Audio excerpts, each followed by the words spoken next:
Madoka Jerema Biyangu tinokutambira kunhau dzomanhokodzo zuva rwechitatu mwedzi uno waMbudzi.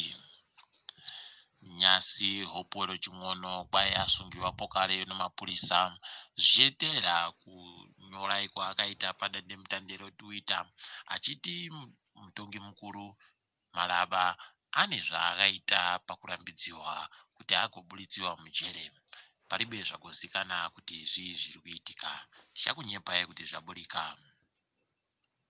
Nzara anomamirira akasunama oupfumi munyika atuma wamwe wanamampara okubulawayo kuti waite zvokubira motika yoForset yana mahobho.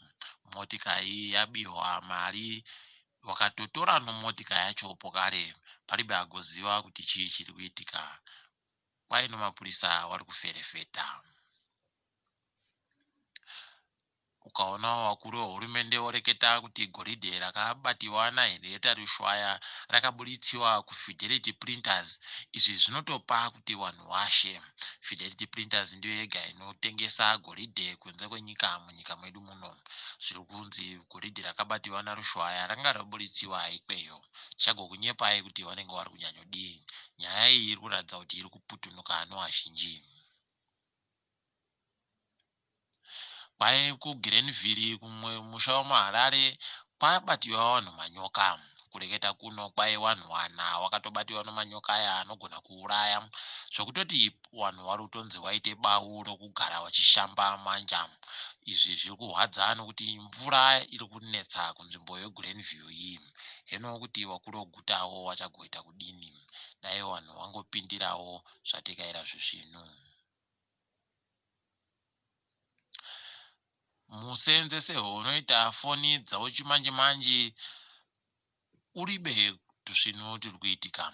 Kureketa kuno nyika yese kwai vanhu vanotosvika zvikamu 52 kubva muzana ndio vari kuseenzesa zvifonizvo. Izvi zviri kunzi kwai nyaya yokuti fonidzo dzinoita kudhurisa. Vanhu vari kuseenzesawo dandemutande munyika washoma-shoma. Kwai mumwe pawashanu ndio wega wari kuseenzesa dandemutande zvichiteera kudhura kuri kuita mari yokutenga kuti uendewo padandemutandepo. Idi upfumi hweZimbabwe hunoramba huchindotsitsirira vana wahwo. Hurumende yagoti iyo iri kuda kuingidzira waseenzi wayo mari yavanotambira nozvikamu 20 kubva muzana. Izvi zviri kureva kuti anenge aingidziwa ari kutanga kushanda anenge ari kutambira mari inoita zviuru 13.